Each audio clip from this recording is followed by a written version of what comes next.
अस्सलामुअलैकुम, this is Aqsa Mahmood and welcome to my channel.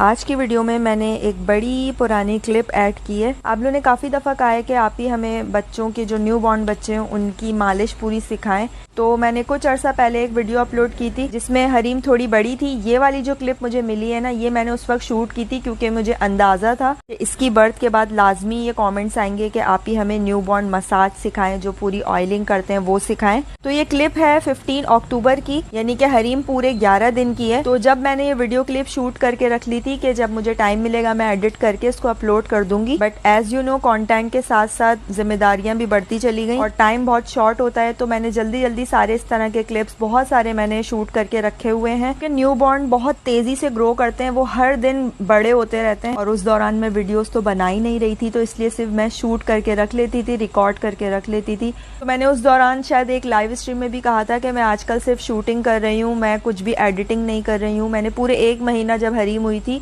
अक्टूबर के महीने में, मैंने लाइव स्ट्रीम में कहा था कि मैं एक महीने तक, यानी हरीम जब तक छोटी है, 1.25 महीना नहीं हो जाता, मैं कोई भी वीडियो अपलोड नहीं करूंगी। मैं पूरी तवज्जो अपने बच्चों पर और खास तौर पर हरीम पर देना चाहती थी स्टार्टिंग में। और स्टार्टिंग के जो दिन होते हैं, ये 1.25 महीना जो होता है, या पोस्टपार्टम पीरियड भी इसको कहते हैं, या 6 वीक्स आफ्टर बर्थ जो होते हैं, कुछ भी कह सकते हैं। तो इसके अंदर बहुत ज़्यादा एहतियात करनी होती है, बहुत रेस्ट की ज़रूरत होती है। तब मैं सिर्फ वीडियो क्लिप्स शूट करती थी, एडिटिंग वगैरह ये सब नहीं करती थी। तो ये क्लिप पता नहीं कहाँ मेरे पास गुम हो गई थी और फाइनली मुझे 9-10 मंथ बाद मुझे मिली है। ये जब मैं लास्ट बेबी मसाज वीडियो बना रही थी तब भी मुझे ये क्लिप नहीं मिल रही थी, तो मैंने फिर वो वाली वीडियो अपलोड कर दी थी। इसके अंदर भी मैंने इतनी डिटेल में मसाज करना नहीं दिखाया था जितना इसके अंदर दिखाया है। और अभी देखिए हरीम का कॉम्प्लेक्शन कितना ज्यादा डार्क हुआ हुआ है। ये अक्सर होता है न्यू बॉर्न्स ना, एक हफ्ते के बाद ही ना एकदम से डार्क होना शुरू हो जाते हैं, उनका कलर बहुत ज्यादा डार्क होना शुरू हो जाता है। मेरे शायद चारों ही बच्चे एक हफ्ते के बाद डार्क होना शुरू हो गए थे, हुए बिल्कुल व्हाइट थे। 1.25 महीने के अंदर अंदर बच्चे बहुत तेजी से कलर चेंज कर रहे होते हैं, उनकी बॉडी ग्रो हो रही होती है, उनकी खाल जो पुरानी, जो उनकी न्यू स्किन आ रही होती है, पुरानी स्किन उतर रही होती है। इसी तरह मसाज कर रहे होते हैं तो इससे उतर रही होती है, नहलाने से उतर रही होती है, नई स्किन आ रही होती है। ये वाला पीरियड हरीम का डार्कन पीरियड था। हरीम ऑलमोस्ट 2 वीक्स की है, तकरीबन 2 वीक्स की भी नहीं है, सिर्फ 11 दिन की है। 15 अक्टूबर की ये वीडियो। काफी जो न्यू मदर्स होती है ना, मेरी भी जब पहली बेटी इस तरह से उसका कलर डार्क होना शुरू हुआ था, मैं बहुत परेशान हो गई थी कि ये ऐसा क्यों हो रहा है। तो जो भी देखने आता था किसी ने कह दिया कि आटे की लई बना के वो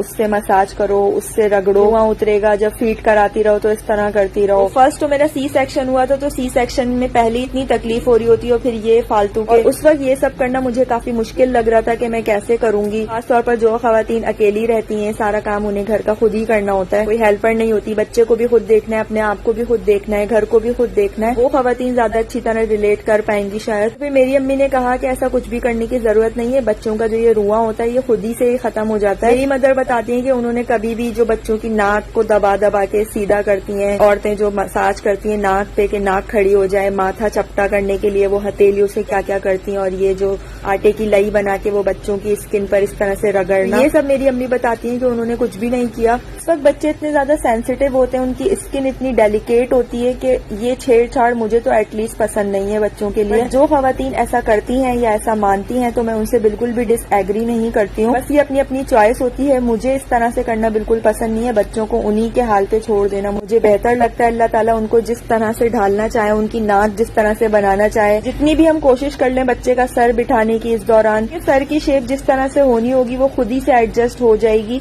हाँ, थोड़ा बहुत इफेक्ट पड़ता है रेमेडीज और टोटकों वगैरह का। जैसे मुझे याद है मेरी पहली बेटी में सबने कहा कि इसका सर कैसा हो रहा है, इसको सही करो, लंबा हो रहा है। तो मैंने उसका सर पिरस में भी रखा, पता नहीं कौन कौन से तकिए यूज किए, नहीं ऐसे लिटाओ, ऐसे तकिया लगाओ, ऐसे दुपट्टा लगाओ, ऊंचा करके रखो, तकिए को नीचा करके रखो, तकिया हटाओ, फीड कराते वक्त इस तरह से पकड़ो, सर बैठेगा। ये सब बहुत मैंने किया था। फिर भी लास्ट में उसको सर को जैसे एडजस्ट होना था वो वैसे ही हुआ। उसके बाद मैंने अपने बाकी के तीनों बच्चों के सरों पे कोई भी छेड़छाड़ नहीं की। इसके सर को जैसे एडजस्ट होना था वो खुद ही से हुआ है। हाँ, नॉर्मली तकिए वगैरह जो बच्चों के लगाते हैं वैसे ही मैंने रखे हैं। बस इस वीडियो से रिलेटेड मेन क्वेश्चन यही है कि आपने ऑयल कौन सा यूज किया है। तो भाई देखें, जब तक मुझे पता नहीं था मैं सरसों का ऑयल, जैतून का ऑयल यूज करती थी अपने बच्चों के लिए, बट जब मैंने रिसर्च की तो मुझे पता चला कि ये दोनों ऑयल न्यू बॉर्न्स के लिए, खासतौर पे उनकी स्किन के लिए बेनिफिशियल नहीं है। ऑल तो इनके अपने फवायद हैं, लेकिन बच्चों की जो न्यू बॉर्न बच्चों की जो स्किन होती है कि नाजुक सी डेलिकेट सी स्किन के लिए बहुत ही लाइट सा ऑयल ही चाहिए होता है। मेरी रिसर्च की इन्फॉर्मेशन के मुताबिक coconut oil is the best oil for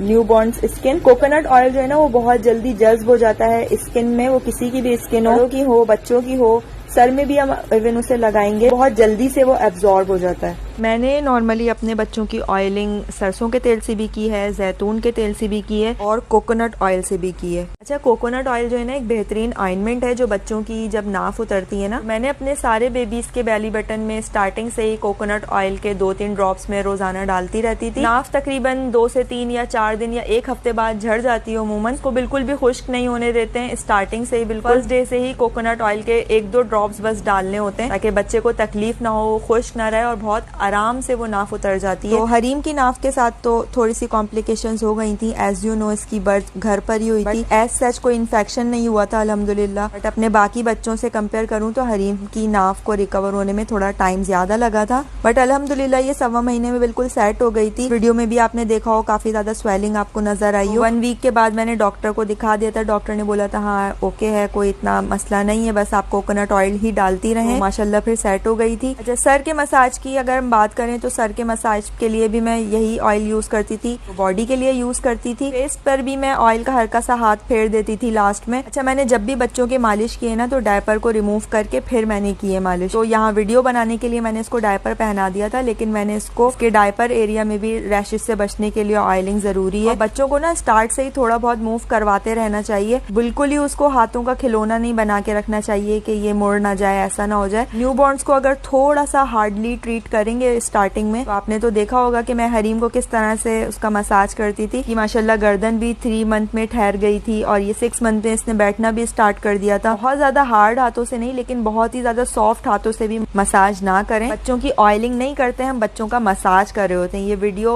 massage पर है, ऑयलिंग पर नहीं है। ऑयलिंग सिर्फ काफी नहीं होती है, मसाज बहुत जरूरी होता है। हम सर में भी तेल लगाते हैं तो तेल लगाने के बाद हमें हल्का सा 5 मिनट 10 मिनट मसाज करना होता है ताकि ऑयल स्किन में अच्छी तरह से जज्ब हो जाए। मसाज करने से ब्लड सर्कुलेशन इंक्रीज होता है। तो अगर आप बच्चे को बहुत नाजुक सा समझ के बस सॉफ्ट हाथों से उसके ऑयलिंग कर देंगे और मसाज नहीं करेंगी तो ऑयलिंग के जो भरपूर फायदे हैं वो बच्चों को नहीं मिल पाएंगे। तो ब्लड सर्कुलेशन को इन्हांस करने के लिए बच्चों के मसाज प्रॉपर करना बहुत जरूरी है। अच्छा, ऑयलिंग करने के बाद मैं बच्चे को तकरीबन आधा घंटा इसी तरह से खेलने के लिए छोड़ देती हूँ। देन फिर मैं इसको नहलाती हूँ। नहलाने से पहले ही मैं इसको फीड करवा देती हूँ अच्छी तरह। ये देखें अभी से ही जमाइयाँ ले रही है। नहाने के बाद ना ये फौरन से सो जाती थी और फिर ऑयलिंग, मसाज और नहाने के बाद ना बच्चा बहुत देर तक बहुत सुकून से सोता है। सो उम्मीद करती हूँ वीडियो पसंद आई होगी। मिलते हैं इंशाल्लाह फिर। अल्लाह हाफिज।